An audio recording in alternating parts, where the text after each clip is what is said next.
The Marriage Act that we passed in this house allows you to get married to more than one wife, like a Kuku Denja, who had 97. So you don't need to have a mpango ya kando when the law allows you to marry as many wives as you want. So, and because we are an honorable house, Madam Speaker, we cannot have mpango ya kando. It is not possible. These members cannot even fathom that such a situation can occur, Mr. Speaker. So, the Honorable Mawundo, Madam Speaker, is out of order. Thank you, Honorable Speaker. Mpanga akando is not even an English word. You're properly informed. Yes, I'm properly informed, Honorable Speaker, but we must allow society to progress. And society lives very many ways. With those, Honorable Speaker, with those many remarks, I second the bill by Honorable our colleague. Thank you, Honorable Speaker. Honorable members, allow me to propose the question that the Parliamentary Pensions Amendment Bill, National Assembly Bill number 5 of 2023, be read a second time. Yes. Majority Leader, you want to contribute? Yes, Honorable Speaker, thank you for this opportunity. And allow me, Honorable Speaker, first to thank the Honorable Makali Mulu on moving this bill. And also, in absentia, to also thank the Governor for Taita Taveta, the Honorable Mwadime, who was the original sponsor of this bill in the last Parliament. And it is good that Honorable Makali Mulu, and also for your indulgence, Honorable Speaker, allowing us to move to order number 13 so that we don't lose this bill again. And it's a very important bill, Honorable Speaker. And I don't belabor what has already been said, but just to point out a few things. I was worried when I heard the Honorable Makali Mulu talk about contributions by government for a year to take care of former members of Parliament on their medical expenses. And I was wondering where he found that in the bill, but he just informed me it was just something he was saying that we should add on. And maybe I thought I should start from there. One, Honorable Speaker, just to inform the House that part of, without anticipating debate, Honorable Speaker, with your indulgence, part of the laws that are before this House due for second reading is a tax procedures bill that has a provision that is making post-retirement medical contributions of up to 20,000 shillings, down from 10,000 shillings, tax deductible. That means when you are serving as a member of Parliament, or any Kenyan who is in employment today, if you want to contribute to your post-retirement medical scheme, you are allowed to contribute up to 20,000 shillings per month. That's a total of 240,000 shillings a year, tax-free, without being taxed. And it becomes a tax-deductible expense. Therefore, that is to encourage us that when we are in active service, let us contribute to post-retirement medical schemes, because they will come in handy. We do not need to ever go back to public coffers to pay for people who are in retirement. And I know Honorable Makali Mulu, being in the same profession with me, is getting it from the private sector, although he worked in the public sector, that in the private sector there are many companies that pay for their staff a post-retirement medical cover for at least a year for you to get naturalized to the world out there. But it's different for us as public officers, because this money will have to be paid by taxpayers. And therefore, I just want to say I would not have agreed to that if it were in the bill. But when I perused through the bill, I discovered it's not there. And it's good to make that clear so that people out there do not misconstrue the intentions of this bill. Because when the public listens to anything they hear parliamentary, especially now when you talk about parliamentary pension scheme, they imagine it is more money that you are contributing, or members of Parliament are getting more money. I was just checking my last pay slip, Honorable Speaker, and discovered every single month I contribute 59,328.50 cents to the parliamentary pension scheme. And this is money that is deducted from my salary over and above the NSSF contributions. Because again, there is a misconception that we pass laws here that don't affect us. But we pass laws that also affect us because we know better. We know beyond the term of active service, you will need it to be taken care of, Honorable Speaker. Today, millions of our elderly people above the age of 65 are under cash transfer programs, including former members of parliament. And the Honorable Undo has said, there are those that we see around here. But there are many others who are benefiting from the 2,500 shillings of the cash transfer program. But if they had a good pension scheme, they don't need to go back to public coffers to get cash transfer programs. And that is the essence even of NSSF, enhancing contributions. Because why we are having a society where everybody is dependent on public coffers is because you worked for 30 years contributing 200 shillings a month. At the end of your 30 years of service, you have only saved 144,000 shillings.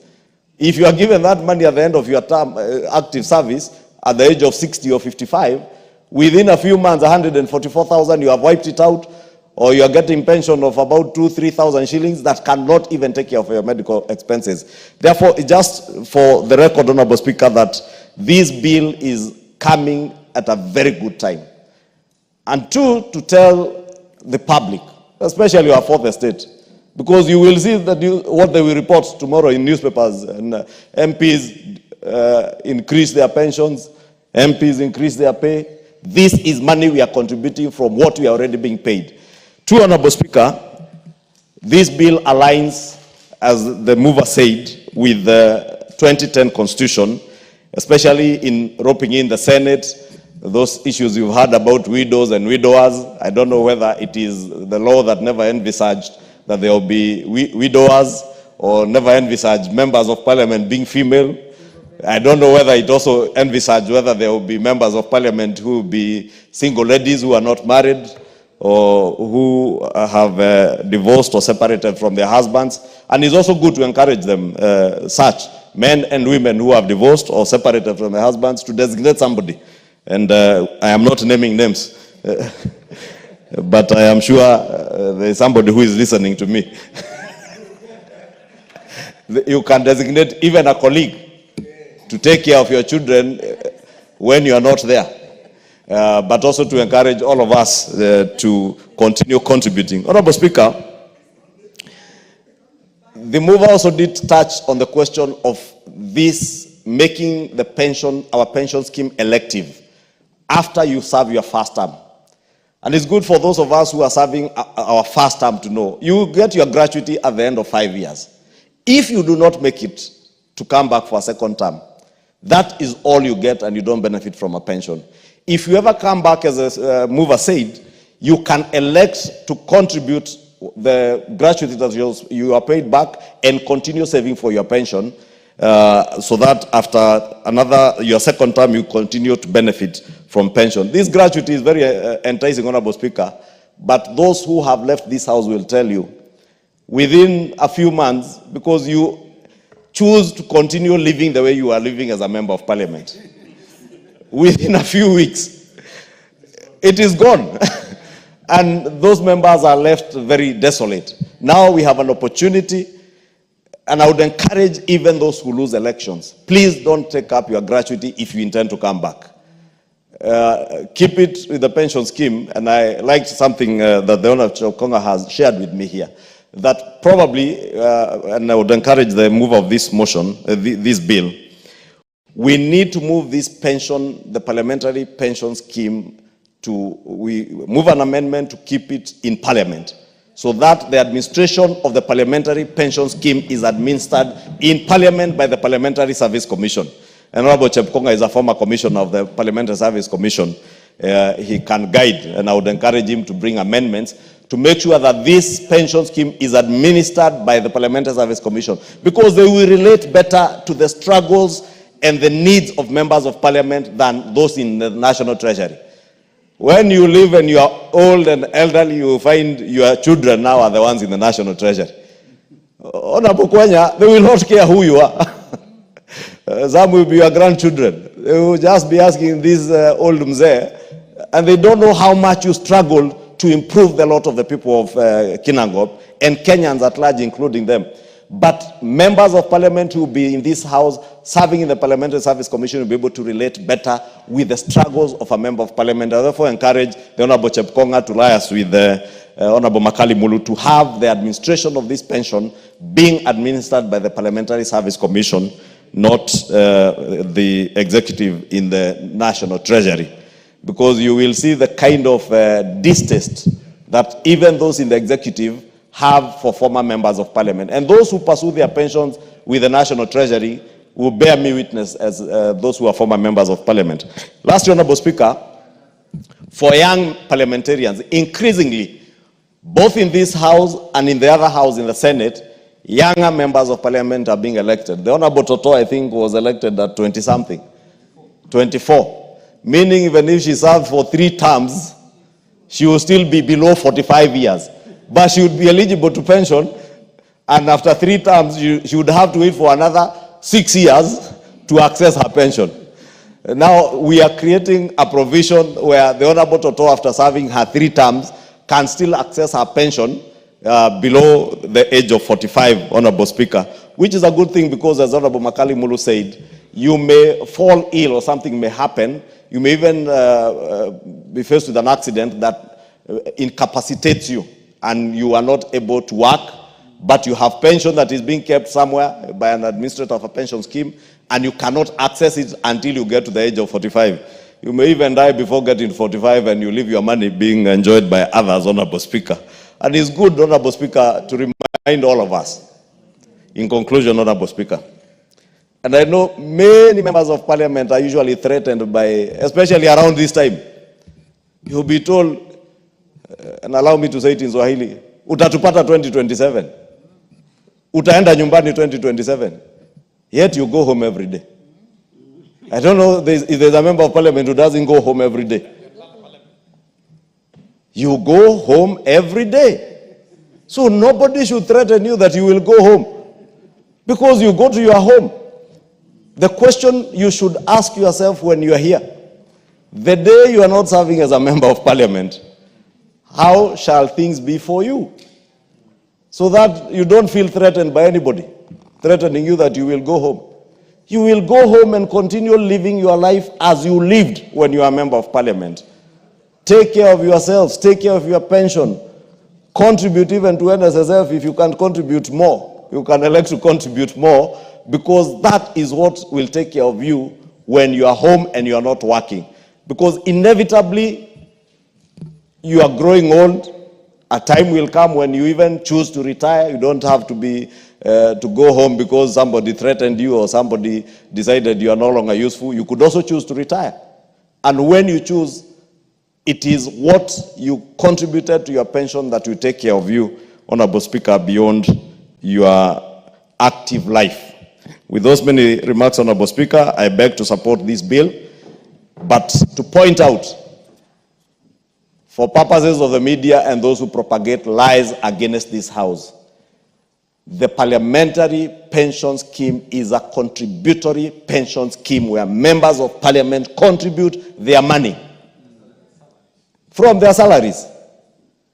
And like every other employee who is in a contributory pension scheme does, so do we. So nobody should start peddling rumors and propaganda out there that what you are doing is giving yourselves more money. There is not a single shilling from public coffers that is this bill, and Honorable Makali Mulu sits in the Budget and Appropriations Committee. He will tell you that this bill, when it was scrutinized for money bill effect, there is not a penny or a cent or a shilling of public coffers that will come from the public coffers to support this scheme. And indeed, that's why I support even the idea of having its administration in parliament and not in the executive, so that we take care of ourselves in old age and beyond our life in active service to the nation. Thank you, Honorable Speaker, and I beg to support. The Honorable Nikal. Thank you, Madam Speaker, for giving me this opportunity. Let me also start by congratulating Honorable Makali Mulu and the governor of Taita Taveta now. I think when we talk of pension, perhaps I understand it better than most. One, because of age. Two, because of my past experience in government. Madam Speaker, I also want to repeat that having looked at this bill, it is not more money for MPs. This bill is basically doing two things. It is harmonizing the pension scheme that is existing with the Constitution.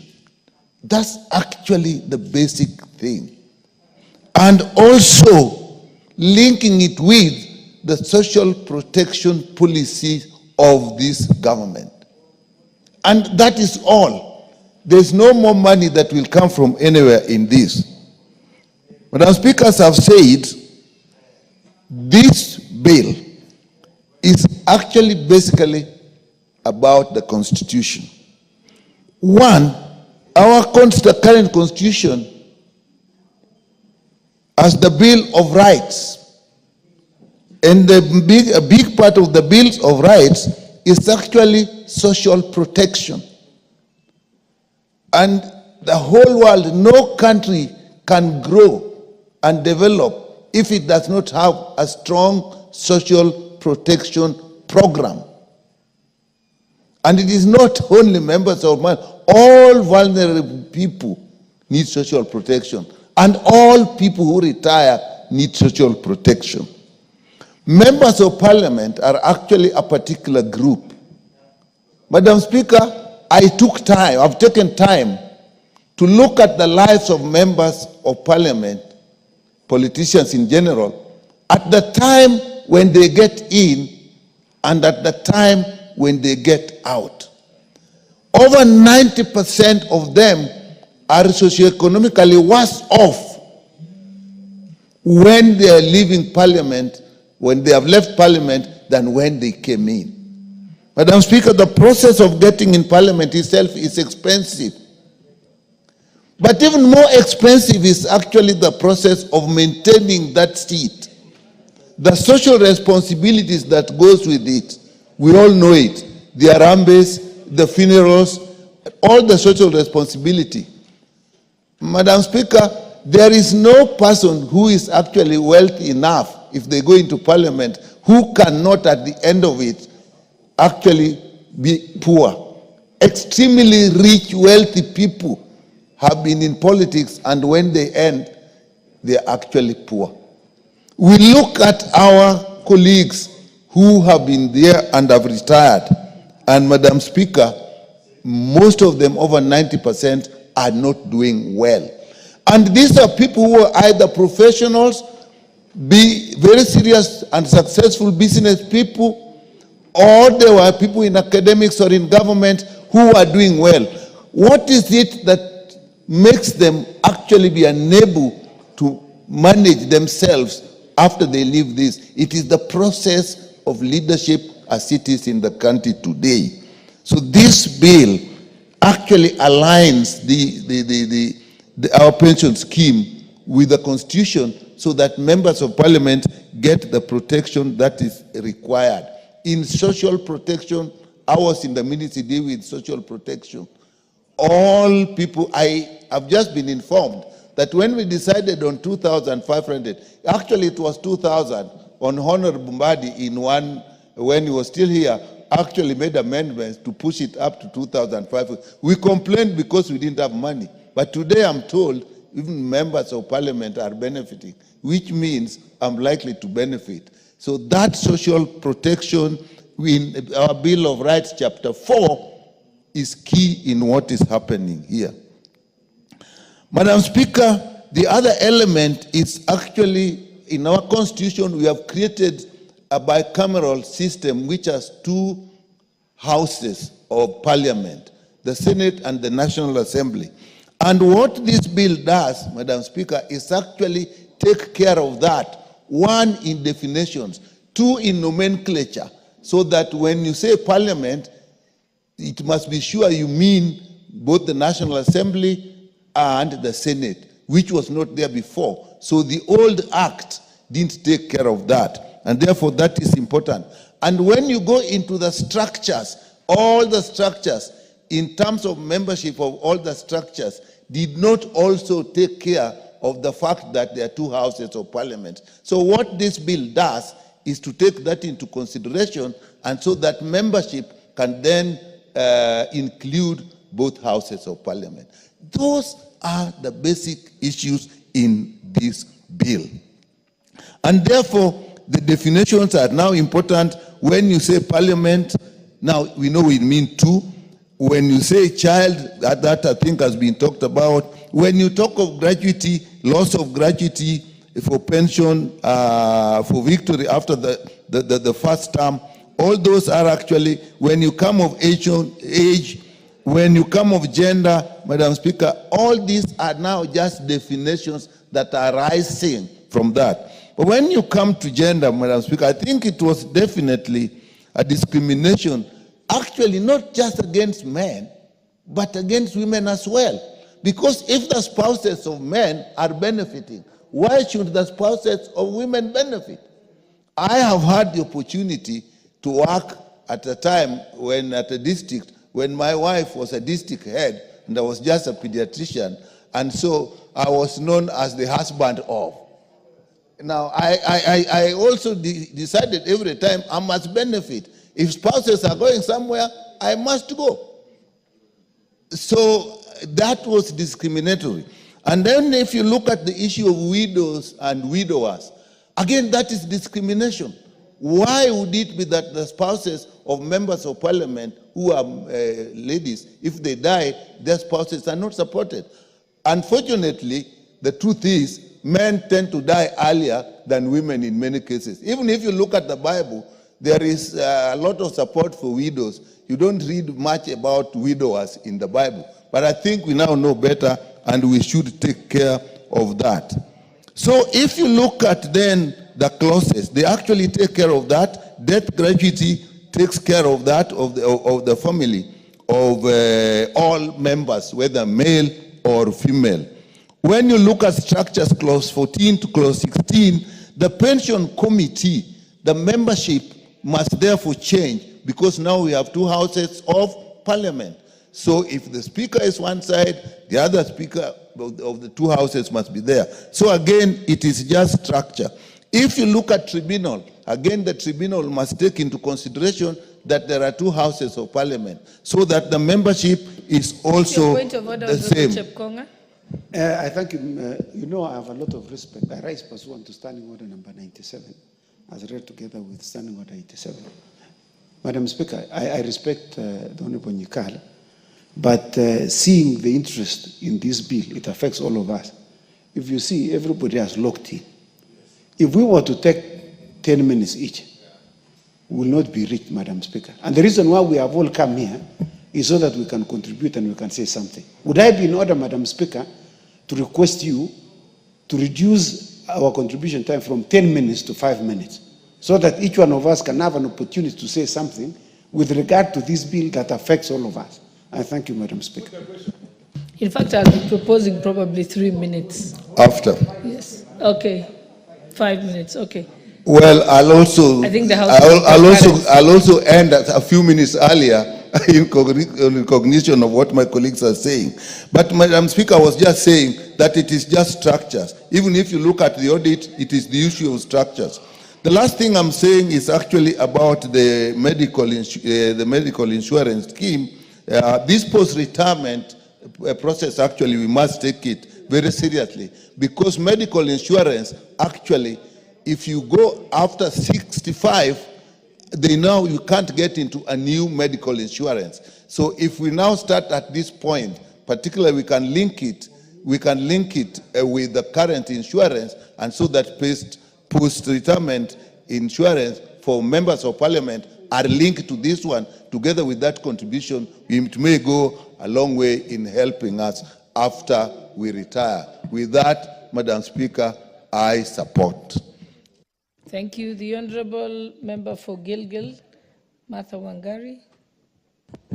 Thank you, Madam Speaker, for the opportunity. I also want to support the bill and actually note that it is a surprise that we have not done, we did do this sooner. because after the promulgation of the Constitution, we should have already aligned it with the Constitution. But it has come at the right time. Allow me to pick just a few issues because the issues have been canvassed.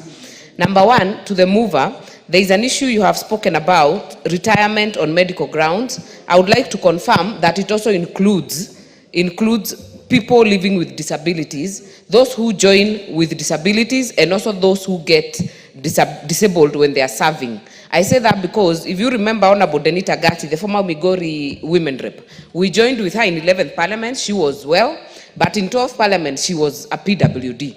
So this provision on on Article number 9 should also include PWDs, so that if you want to retire on medical grounds, the PWD aspect is also considered a medical ground, so that if you get the disability when you're serving, or even when you join when you're serving, you have that leeway to be considered at that point. And I also want to agree, Madam Speaker, that the issue of widows and widowers has been discriminatory, and I have said it's because, first of all, it was not ensured that women could serve as members of parliament, but it is very important that both spouses are included. It's also true, as Honorable Nikala said, that statistically, the men live shorter lives. They have a shorter lifespan generally than women. But it's also because men usually have a backup plan, Madam Speaker, and not many stay widowers. In fact, there are very few who stay widowers. The moment their wife dies, it doesn't take long. Within a year, and you look around, even bishops, every kind of men in this country, they won't finish a year, they'll have another wife. But we have so many widows that actually are left to watch their children until they're adults. So I think that was the relationship. But I think times have changed, and we are here, and widowers should be included as widows and given the same rights, Madam Speaker. It has also helped to reduce conflict in families, because when you write that person, when you are doing your paperwork, then all the others that have been canvassed by Honorable Chepkonga, and he said clearly, members of parliament have no mipango ya kandos, but if they happen to be there, then it will be easy to case that case out, Madam Speaker, because they will be the one on record as your spouse, and you'll save your family and save your children from embarrassment and from matters that can be avoided. Madam Speaker, there is the issue of post-retirement medical scheme, and I think we agree that after you leave parliament, normally when you're going for election, Madam Speaker, when you're just at the end, in fact, your supporters, even when they know you're going to lose, they will tell you to take a loan somewhere so that you finish this thing, and they know you are going nowhere. So when you lose, Madam Speaker, you lose, you have a loan, you have auctioneers on your door, and sometimes that's why you get members going for their gratuity, because they are desperate. So I think getting this option becomes very important on post-retirement medical scheme. You have a choice to contribute, and I think what Majority Leader has said is also very important, so that when you are able to, it is not so much to contribute 10,000, 20,000, so that at the end of your term, and all of us, Madam Speaker, I mean, the statistics that we've had is that the turnover of parliamentarians is 70%. You'll be very lucky to come back to this house. In fact, when you join this house, your chance of going home is about 70%. All of us are actually queued to go home. Only a few of us have been lucky to do 1-2 consecutive terms. So it is important that instead of begging, when you're out and begging your colleagues, trying to raise some small monies for small procedures in the hospital, you can be able to do that when you can. And this will help us a big deal, Madam Speaker, to give us an option to do that contribution. And when you are out there and you have issues of medical care, you will not have to call a harambe, because not many people will, first of all, contribute to a member of parliament. You cannot call a harambe in your backyard. It is not possible. You have to come to this house to beg people who understand what you're going through to contribute to you, Madam Speaker. It's the same thing when you lose, that even the traffic to your house just cuts off, Madam Speaker. So this will help us to cushion ourselves in terms of getting medical care, and it will go a long way to ensure that we are taken care of, and rightfully so, and not from the public coffers, Madam Speaker, but from own contribution that we make from our salaries, Madam Speaker. I support. Thank you. The Honorable Kainan. Thank you, Madam Speaker. Madam Speaker, this is a very important bill, especially for those young, first-time members of parliament. Madam Speaker, once upon a time, a one-time member of parliament used to be pensionable. But in the year 2000, through this bill called the Omnibus Bill, the then Attorney General wrote a bill at the wee hours of the night. And I can assure you, by the time we passed, the following morning we all got our refunds, and the member of parliament who was pensionable was just reduced to a member without pension. Madam Speaker, you also realize that we promulgated the current constitution in August 2010. This bill should have been one of the first bills actually to be passed, to be aligned with the constitution. What has happened? 13 years, 14 years, it's because of the fear of the unknown. Madam Speaker, when you become a member of parliament, first of all, whether you have become a member of parliament by design, or whether you have become a member of parliament as a product of this test tube process, madam, you become a leader. Outside there, the community, it's just like what we were debating yesterday. You are bashed, you are criticized, you lose your professional ethics, you lose everything that you have earned over the years as a professional before you join politics. Now, what remains in this difficult world of politics, Madam Speaker, is just like the other state officers. Ask yourself, why is the member of parliament, who is a state officer, treated differently by SRC, by Treasury, by anybody else, Madam Speaker? It's simply because members of parliament fear the world outside there. I want to ask you, when you are first elected, the assumption is you are the most powerful. The assumption is you are the most popular. The assumption is you are the most handsome. The assumption is you are the most beautiful. The assumption is you are everything. So when you come here, you lose all those identities. You live here minus your husband. You live here minus your wife. You live here minus your health. You live here minus your wealth. You live here minus your popularity. And I can tell you, by the time you exit there, you will be a pound, you will be a nobody. So you'll be regretting outside there and say, I wish I did this. I wish I did this. You have an opportunity. Don't fear. You are a state officer. You have the same constitutional entitlements like any other state officer pursuant to the current constitution. Why have you not passed this? I am a member of the committee, the finance committee, that will be bringing amendments. And I can assure you, we have put in place the best brains. I don't want to prejudice. We will give you the best product out of this. We are consulting the PSC, Parliamentary Service Commission. We are consulting the pension department. We are consulting the best brains within the parliamentary legal system so that we refine this bill in the next stage, including giving the member of parliament treatment that befits not only as a state officers, but as an elected leader who has served one of the best institutions called the August House. When those amendments come in your share numbers and support it, because that will secure your life after this August House. I always say, if you come to this place with the assumption that you are a potential former member of parliament, you will do well. But if you come here with the assumption that you have reached and you are everything, I can tell you, the term will be 5. So all of us are potential former members. So my definition as a serving member of parliament is, I am a potential former member of parliament, because the electorate tomorrow can ask you exit. So what is there for the outside? What is there for you in the outside world? Madam Speaker, we are solving some of the definitional problems. Definitional problems because the current, it's called the National Assembly Pension Act. But we have a bicameral house. It has taken us 13 years to harmonize this. Isn't it a shame? Isn't it a shame, members, that we have taken 13 years to domesticate a bill that touches on none other than one of the 3 arms of government? It is. Why have we not done it? Because we fear. But time has come. It is today. The other bit, Madam Speaker, a critical thing, and I am glad that you have alluded to this, and I want to really ask for some few more minutes, is the issue of voluntary post-retirement benefit. I don't want to mention names, and my brother here, I think he has left. Some of the best brains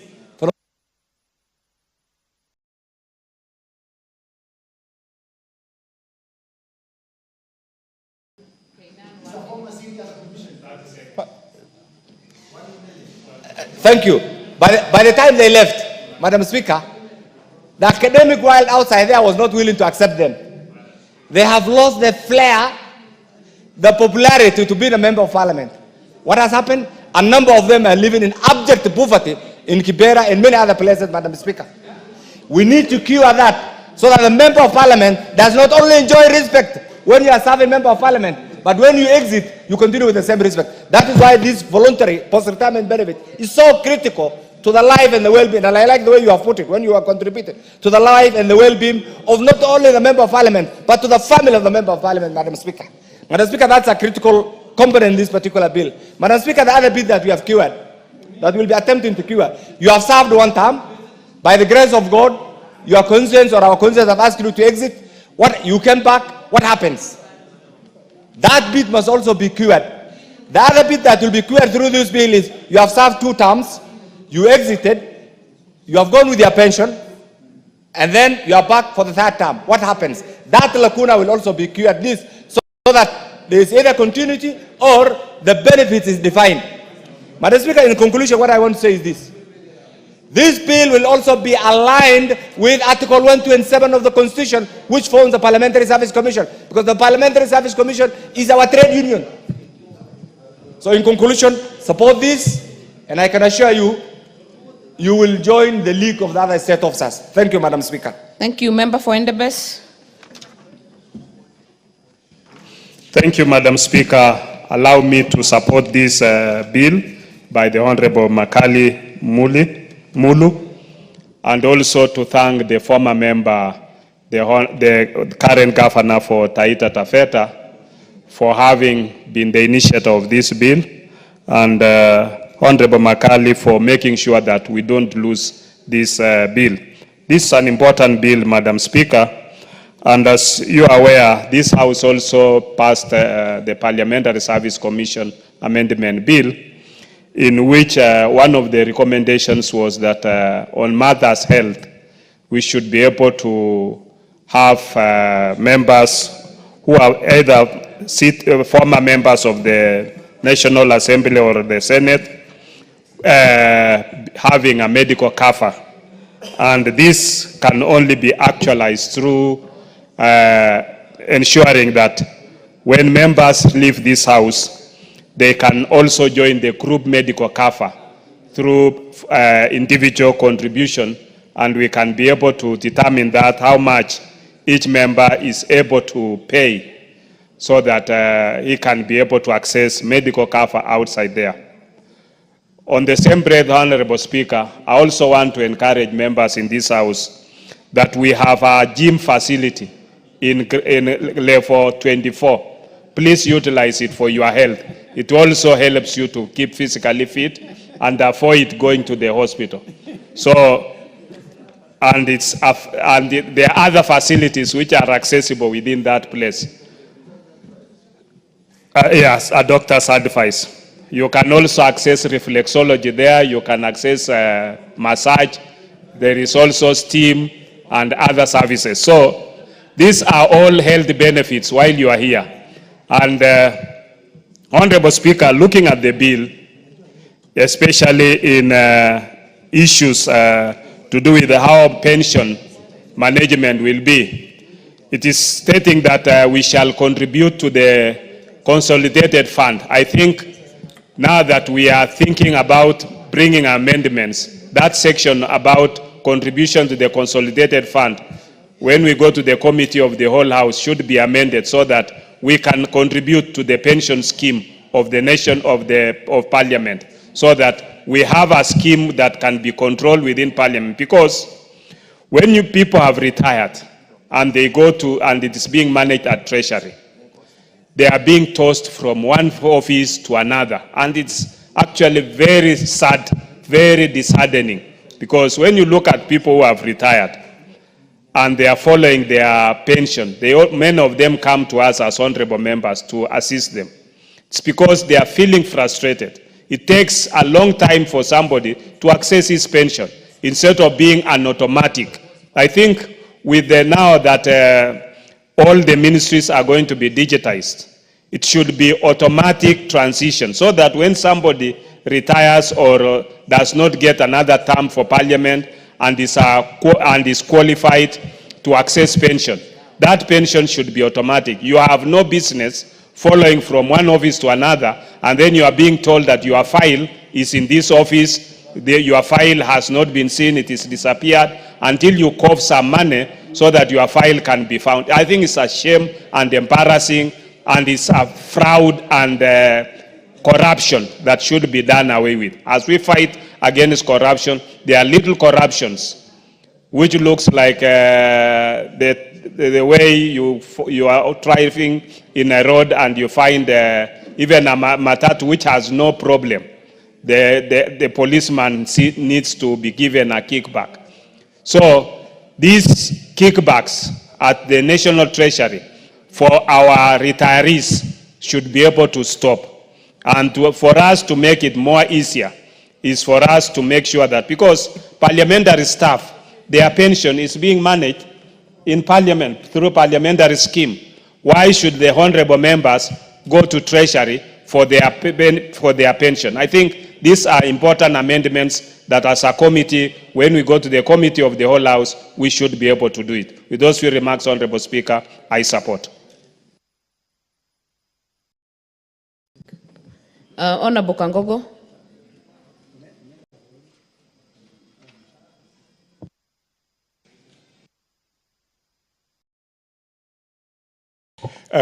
Thank you, thank you, Honorable Speaker, for giving me this opportunity to support the bill, and also to congratulate my good friend, Dr. Makali, for bringing this bill.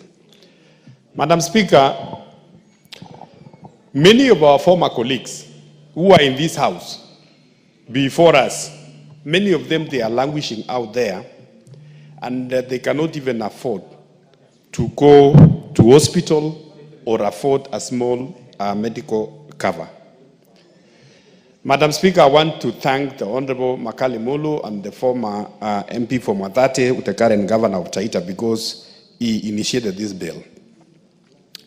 And Madam Speaker, this bill is going to help all of us who are in this house today and our colleagues who are going to come after us.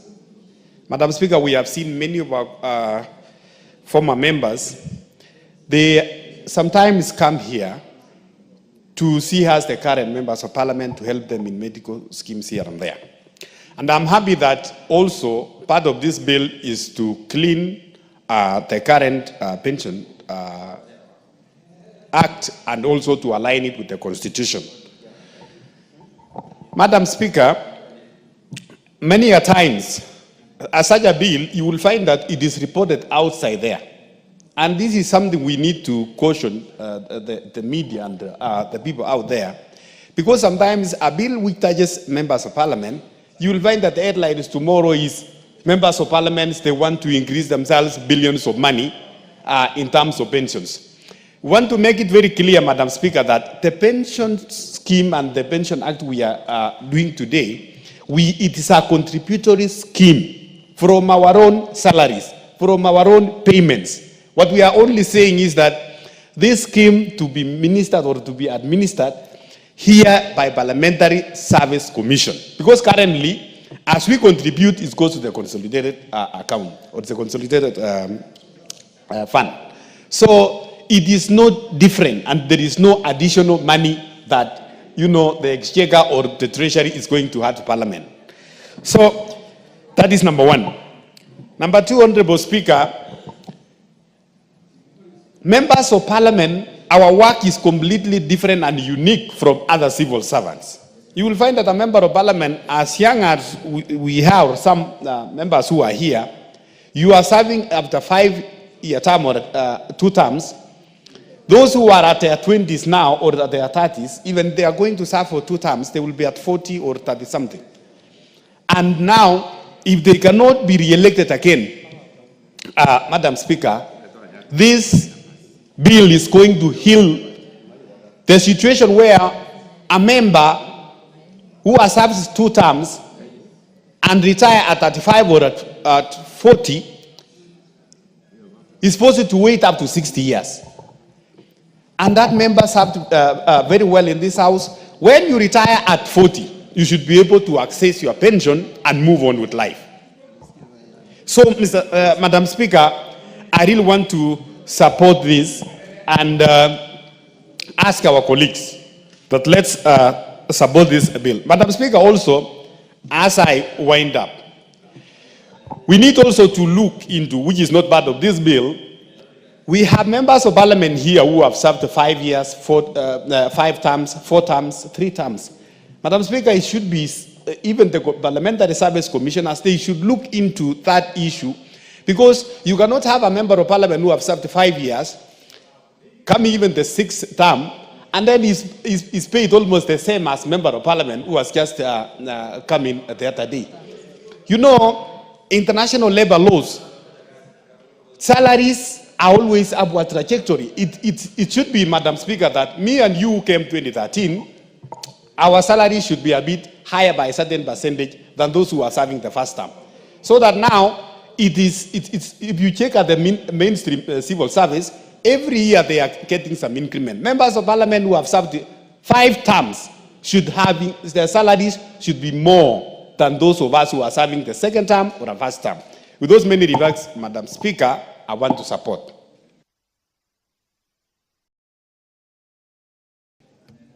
Thank you. Member for Dagoretti North.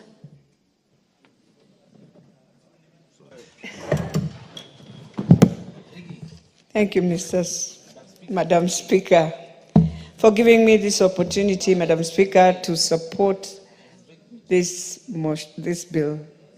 Madam Speaker, first I want to thank the Honorable Makalu. And I know I will tell you through an experience that we saw some of our members, Madam Speaker, when we left Senate after 2013. And we were able to see how they have struggled. And sometimes, yes, a member is given gratuity.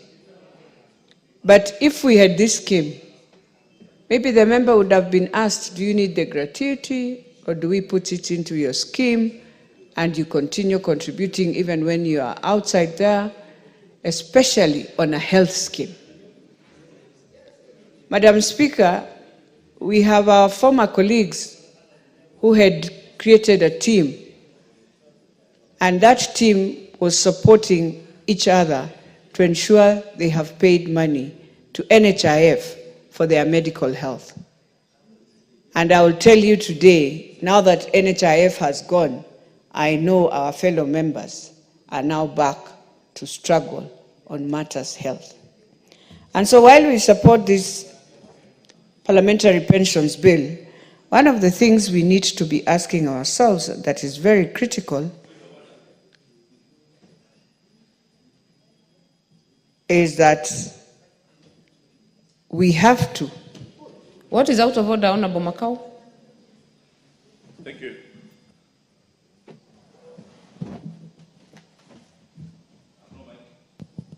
Thank you, Madam Speaker. Madam Speaker, I've just heard the honorable member say the NHIF, where former members were enjoying, is no longer there. Madam Speaker, from where I sit, the honorable member is a sympathizer of Kenya Kwanza government. Is she trying to insinuate that SHA is not working or SHIF is not working? Thank you, Madam Speaker. Honorable Elachi. Honorable Makalu, you are a commissioner, a bigger sympathizer of government because you are a commissioner of this house under the government. And this arm is an arm of government. So there's no member of parliament who is a sympathizer of another arm of government. You should understand that. But having said that, Madam Speaker, I think what Commissioner didn't understand, I think I need to rephrase it. After our colleagues and most of us left, they formed a group. They went to NHIF. They negotiated for a package of health for families, very privately, but all of them are former members of parliament. And therefore, even if SHA is there, which it is there, is a process they will have to go through for them to come back to have the same package they used to have. And that's why I'm saying it is important, if indeed we had this 13 years ago, Madam Speaker, then they would not have gone through all that to create a package for members who are colleagues, who are former, to get health cover. So what am I saying? That now this will assist every member of parliament that is here. That first of all, you'll get your pension, yes. But I will tell you the most important pension you need is health, Madam Speaker. Because we have seen, we are in a job where, Madam Speaker, everyone hates us. Sometimes I look at the young people here and you feel, because you know, Madam Speaker, you've come here, this is your third term. And I'll tell you, if our young members of parliament do not get pensions, and especially for health, even just getting employment is so difficult. And you know, in parliament, we've been very, I would say very kind to ourselves, or very harsh to ourselves, Madam Speaker, that we create jobs for everyone, and we forget, and even we put a clause that says, if you have ever been a member of parliament, you cannot get that job. So now, Madam Speaker, our youths who have now come, what happens after they leave? I heard the majority leader in the morning giving an example of Toto. And you imagine, now she has started a family. What happens after? So this is one scheme I would tell the Commission, you are doing it, and we want to congratulate you and to thank you for thinking that. But I want us to go further and push through to ensure the health one works even before this. It is critical for those who will be leaving this house, because as Madam Speaker, you said, indeed people say you are coming. It is up to God to know whether you are coming. It will be a very small margin and very few people coming back. So as we continue even contributing, Madam Speaker, the other thing we must look at is our staff. I know they have their own health cover, but it's important to also look. It is very wrong also for staff to be in Parliamentary Service Commission, but still find themselves also with other challenges. So if indeed we are an arm of government like any other, you find that the judiciary, Madam Speaker, they take care of themselves. The executive, the CS, they take good care of themselves. We have reached a point in this 13th Parliament, Madam Speaker, I will tell you, we have refused to take care of ourselves. We have refused to appreciate we are also in a job group that you went out there and looked at. Yes, it is politics, but it's a job also you are doing for now, for 5 years, and then they will evaluate you and see whether you are coming back. Can we start taking care of ourselves from our food, from our catering? Can we have a wellness place of eating food that is of wellness, Madam Speaker, so that we stop these diseases that we are finding ourselves, diabetes, pressure, and all, just because we have refused to check the catering. Let us be honest and take care of ourselves. With those few remarks, I beg to support. Member for Saku, Honorable Raso. Thank you very much, Honorable Speaker. I rise to support this groundbreaking bill. Yesterday, the minority leader raised something also very important about the members of parliament, those who sit in this house and those who sit in the Senate. Honorable Speaker, the bill about pension is about the welfare of members, those who are here, those who have preceded us, and those who are likely to succeed us. Honorable Speaker, being a member of parliament is considered a prime job. You become unemployable immediately after you lose the seat. Or even if you don't lose the seat and you move away, you actually become unemployable. You are considered to be very wealthy. You are considered to have been on high salaries. That in Kenyan parlance, you call it super scale.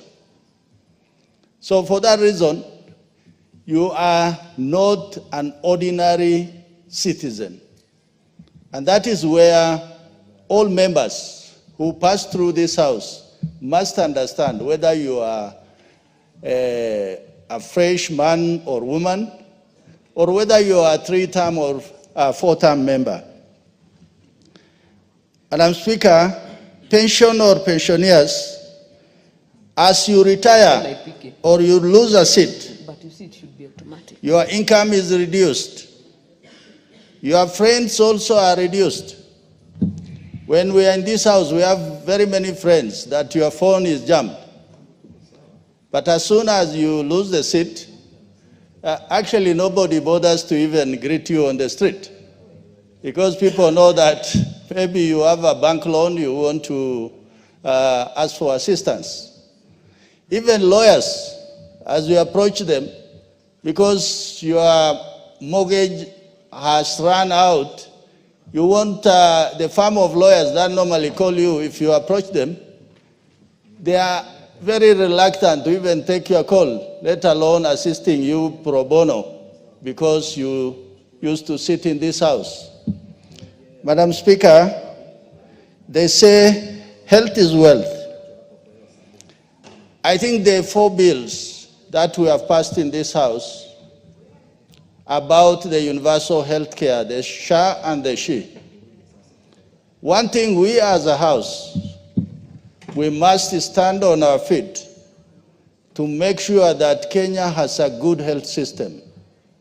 A good health system that will not just serve this generation, but for posterity.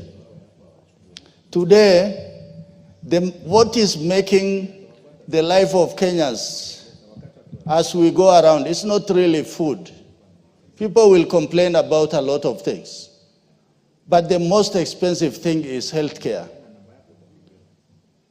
When we sit in this house, I'm sure when you scroll through your phone, the message that you are likely to get is about death in a hospital or a death in on a hospital bed.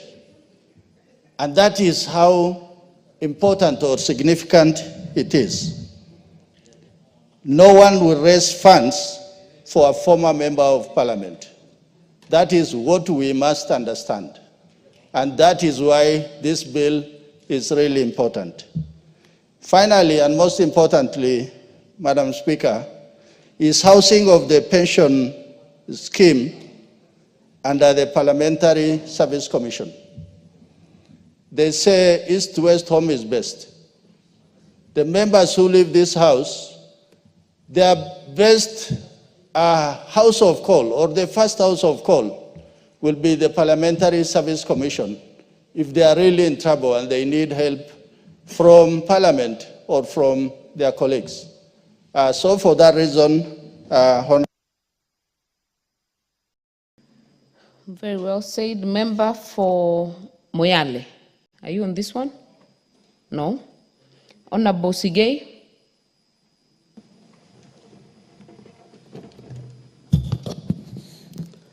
Thank you, Honorable Speaker, for giving me this opportunity to also contribute to this very important amendment bill. Madam Speaker, on the onset, I would like to thank the sponsor of this bill, Dr. Makali Muli, and those who started earlier to move in this direction. Madam Speaker, I want to support particularly the alignment of this bill to the Constitution, because for a long time, the Act has been obsolete almost. And Madam Speaker, this is high time. I call this bill, Madam Speaker, a bill of life and death. It's a serious bill, Madam Speaker. When you look at the former MPs who come to our area, you look at the way they are. Those who are at home, Madam Speaker, you sympathize. And this is the reason why we support this motion. I want to also support the suggestion that this bill, the insurance should be domiciled in the Parliamentary Service Commission. Madam Speaker, I want to support this motion. One of the areas which we have a problem is mainly medical cover. And Madam Speaker, I've had an experience because at one time I also retired and we had a very difficult time, but we had NHIF to support us. Madam Speaker, I know if we can have share as a new medical cover, it will support this nation. Madam Speaker, I want to end by saying, while we are supporting ourselves as members of parliament, I need to bring in the issue of national treasury. Many a times, Madam Speaker, we have a problem of supporting our teachers. The cases we have now, Madam Speaker, is the delay in processing the pensions of our teachers. I have about 20 cases. Teachers come to Nairobi here, Madam Speaker, to follow their pension. And it takes eternity for these people to get their pension. We would like also to appeal to National Treasury to reform the way they are processing the pensions for our teachers. They are suffering. And most of them are dying because they cannot get their pension. So, Madam Speaker, I want to support this motion and urge this House to really move in and support. And I want to also emphasize that we are paying for this pension as members of parliament. And nobody out there, because I think we should also ask our people to change their minds out there, the attitude they have for this House. They take members of parliament as enemies. They always talk negatively about members of parliament. We would like our people to change. We are making this country a country to live in, and we are very happy, Madam Chair, Madam Speaker, that we are moving in this direction, and I want to support this motion. Thank you, Madam Speaker. Thank you. Member for Kinangop. Thank you, Madam Speaker, for this opportunity to give my contribution to this very important bill by my colleague MP for Kitui Central. And Madam Speaker, from the word go, I want to support the same for one simple reason, that one, we are 14 years late to aligning this act with the realities that are in our constitution. And Madam Speaker, you realize that when it comes to matters to do with Parliament, it becomes very difficult for us to actually debate or even legislate, because we are perceived by the public out there as if we are legislating for our own and to benefit ourselves. And it's a cardinal rule, Madam Speaker, even as you serve food at home, being a mother like you are, Madam Speaker, you do not serve everybody else and not serve yourself, so that then that you're not perceived to be selfish. And I think it is right for this Parliament to just act right. Despite the noise, people will always make noise whether we do the right thing, whatever it is that we do, there shall be some level of resistance from the voters, and because we run offices that are very competitive. Madam Speaker, I have taken keen interest just to look at how other arms of government deal with themselves. And I can tell you for sure, one of the arms of the government that we sit in, that is the legislature, is completely bastardized and does not seem really to be seen. It is not perceived by the public out there as if there is anything good that can come out of this House. We have had members of parliament who've sacrificially served their constituent for many years in this house. But after they have left, they're living in desolate states. They cannot take care of themselves, because by the time you leave this house, three things will have happened. You'll have lost your wealth, you'll have lost your health, you'll have lost your friends. That being the case, Mr. Speaker, we must not lose ourselves. We may lose everything else, but never lose ourselves.